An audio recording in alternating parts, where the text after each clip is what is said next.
Esselamu Aleyküm ve Rahmetullahi ve Berekatuhu.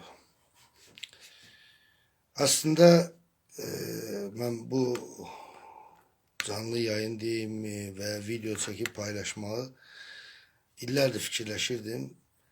Sadece belki de bugün biri mənə buna sebep oldu. Sözüme başlamadan evvel özümü təqdim edeyim. Mən Azərbaycanlıyam. Türkiye'de 9 Eylül Üniversitesi İlahiyat Fakültesi mezunuyum. Akide itibariyle Şia mezhebindenim. Hiçbir vakta Şialimden vazgeçmemişim. Özümü korumuşam necə deyirlər. İlahiyatçıyam. İlahiyatçının da Azərbaycan dilində mənası dinşünasdır. İslam mezhebləri tarixindən də yüksək yapmışam, yəni magistratura. Müxtəlif zamanlarda müqabilə ilə İslam mezhebləri tarixindən dərs də demişəm universitetdə və məktəblərdə din və kültür üzrə müqabilə ilə. Amma umumi dinlər haqqında bilgim, necə deyirlər, yüksək səviyyədə olduğuna inanıram. Burada heç kimi tənqid və təhqir eləmə fikrim yoxdur. Sadəcə son 4 ildə Azərbaycanda gəlirəm, 4-5 ay qışda qalıram, sonra təkrar Türkiyəyə qayıdıram.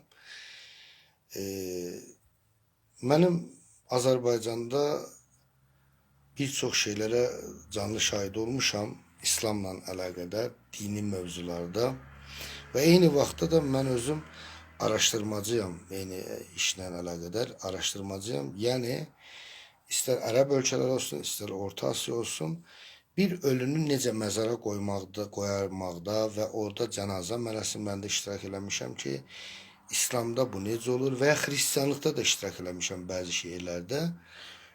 Bunların cənazə mərasimləri necə olur, əhl-i sünnədə necə olur, ölüyü necə yuyurlar, sonra ölüyü necə dəfn edirlər, cənazə mərasimləri necə olur. Umumi götürəndə fərqli cənazə mərasimləri olur. İndi mənim bugün sizə danışacağım əsas, bəli, cənazə ilə əlaqədar olacaq. Ancaq başlamadan mövzuya hər kəsə burada bir şey demək istəyirəm ki, mən 28 ildir Türkiyədəyim.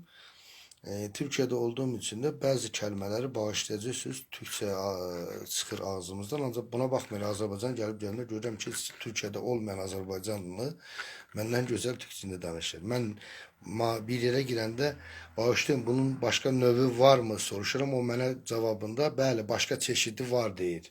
Deyirəm, qardaş, bu növdür də bizim dilimizdə. Neyse, sözümün canı mənə burada səbəb olan Azərbaycanda məşhur Hacı Şahin var.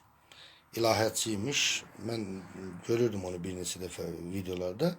Onunla bir Rusça müsahibə olur orada. Sual verirlər ki, kto, kim zaнимаете, belə bir suallar. Bəli, orada sileng Rusça danışılır. Sualda cavab verir ki, deyir ki, mən politexniki qurtarmışam, ailəmin istəyindən sonra tarixi qurtarmışam. Bəli, bugün Hacı Şahin və ya onun kimi digərləri politexnik və ya tarixi qurtaranlar və ya fizikayı qurtaranlar olublar ilahiyatçı. Mən hələ Azərbaycanda masalda belə özüm görmüşəm. Adı traktorcudur, deyir mən ilahiyatçıyam. Adı bəlkə də bir il molladan dərs alıb, deyir mən ilahiyatçıyam. Bir saqqal bıraxıb, bir Şia inancına görə Məşhəd Kərbəlaya gedib, deyir mən ilahiyatçıyam. Soruşuram ona ki, mənim dostum, sən mənə ilahiyatçı kəlməsinin mənasını açıqlaya bilmir. Deyirəm, mən beləyəm, beləyəm. İndi sözümün canı nə demək istəyirəm? Bəli, traktorcu traktorunu sürməlidir. Fizikacı fizikasıyla məşğul olmalıdır. Tarixçi tarixçisi ilə, polisi polis məsləyi ilə, nəm hüquqçusu öz hüquq məsləci ilə. Ancaq icazə verin ki, mən və mənim kimi savadlı dinşünaslar Azərbaycan Xalq Təhsili Nazirliyi tərəfindən təsdiq olunmuş diplomumuz var. Yüksək mən magistraturada qurtarmışam. İcazə verin, Qoy bizlər iştirak eləyək. Politexniki qutaran getsin texniki işlə məşğul olsun. Tarixi bitirən getsin tarix dərsi versin. Fizikacını bitirən, fizikanı bitirən getsin fiziki işlərlə məşğul olsun, fizikacı ilə. Getsin riyaziyyatı bitirən getsin riyaziyyatla məşğul olsun. Adam iki kəlmə Quran öyrənir, bir namaz qılmağı öyrənir. Gəlir deyir, oturur məclisdə, bəli, bir baxırsan oturub başda. Başlayır. Euzu billahi mineşşeytanirracim. Bismillahirrahmanirrahim. Başlayır oxumağa hər hansı bir şey. Baxırsan Allahümme salli ala Muhammed. Muhammed çıxardır buradan. Ərəbcə Muhammed deyilən bir kəlmə yoxdur. Muhammed var. Bir də məclisdə oturur. Mən özüm görmüşəm bunu şəxsən. Oturur məclisdə adab-ı ərkan deyilən bir şey var.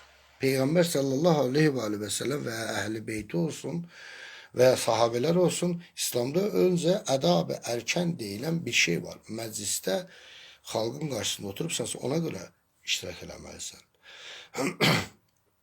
Və başlayır da hər kəs danışmağa. Artıq günümüzdə 7 yaşında bir uşaq kompüterlə məşğuldur. İnterneti istədiyi şeyi tapa bilir. Amma hələ də bizim cahil mollalar məclislərdə Kərbəlada İmam Hüseyin əleyhissalam qılıncı çəkdi, vurdu 72 nəfəri, yıxdı yerə, öldürdü. Qardaşı da Əbülfəz əleyhissalam o bir tərəfdən cumdu, vurdu, 120 nəfəri yıxdı yerə.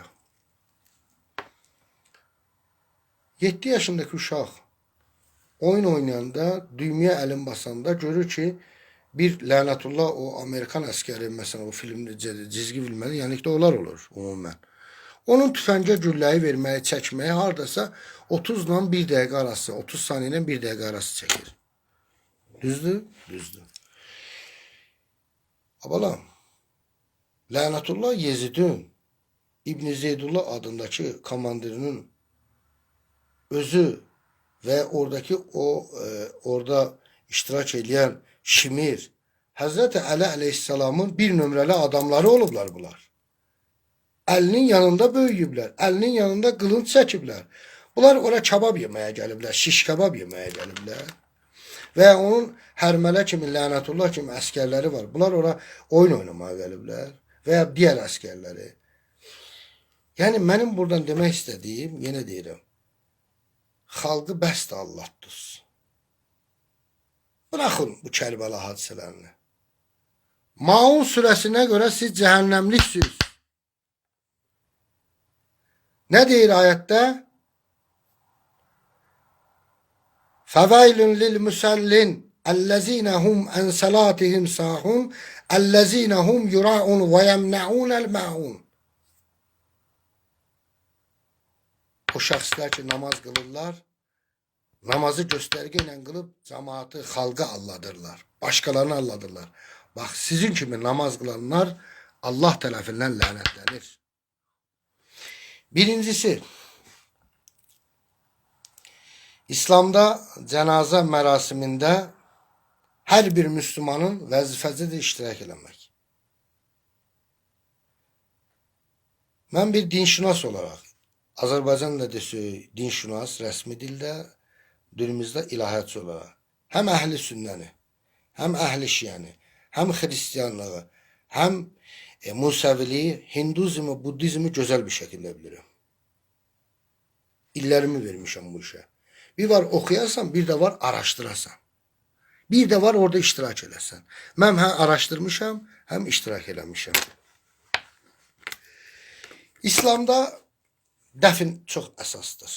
Və Peyğəmbərimiz salavatullah və əhl-i beyti də 12 imamlarda və 12 imamların yollarına riayət edən sahabelərdən gələn kəlmələrdən, hadislərdən zənginin məclisində iştirak edib, kasıb-küsubun, yoxsulun məclisində iştirak edəməyənlər lənətlənmişdir Peyğəmbər tərəfindən.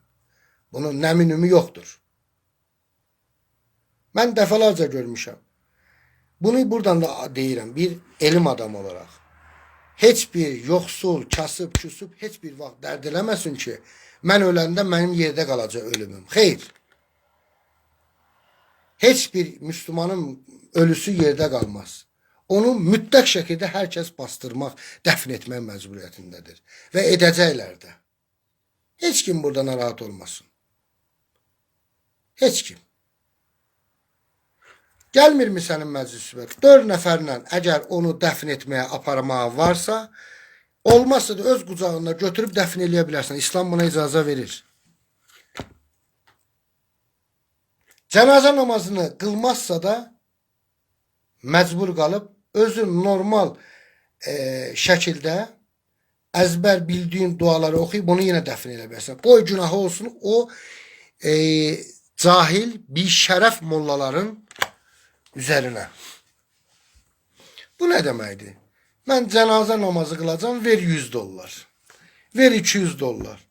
Vəhşət namazı qılacam, ver oradan mənə 50 manat. 50 manat az puldur Azərbaycanda. Bəli. Bugün ancaq belə şeylərdən danışacağım. Bundan sonra davamında elmi suallarınız və elmi İslamda bəzi suallara cavablandıracağım inşallah. Gördüm artıq necə deyirlər, aslan olmayan yerdə çaqqallar özünü aslan hesab edir. Dediyi adı bir bildirək ki, var, elm adamları var. İndi gələk məclisə. Bəli, bir şiə qardaşımız vəfat elədi. İndi 2-3 dənə oradan ağıllı çıxacaq, deyəcək ki, sən bunu harada eşitibsən, harada görübsən. Gəl, nə qədər istəsən mən sənə göstərim. Azərbaycanda var, nə qədər. Rayonlara get gör. Bəli, şiə qardaşımız vəfat edir. Molla gəlir, iştirak edir. Cənazə namazı qılınır, bitir. Baxır belə. Nə verdi, verdi. Allah bəlkə iştirak eləmişəm, zəhmət çəkmişəm.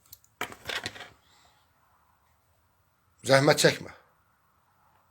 Allah elə zəhmətdə qəbul eləmir. Elə şey yoxdur. Qətiyyətlə elə bir şey yoxdur.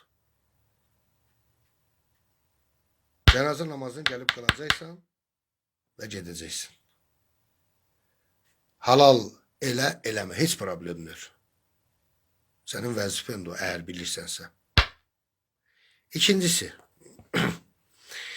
qəbrə qoyandan söyləyib, bu səfər xuddamlar gəlir. Nə oldu? Əhlət ağacının pulunu ver. Bəli, əhlət ağacının pulunu da istəyir. Bəlkə yoxudur. Bəlkə kasıbdır, heç acından ölür, yemək tapa bilmir. Bu adam ölməyəcəkmi?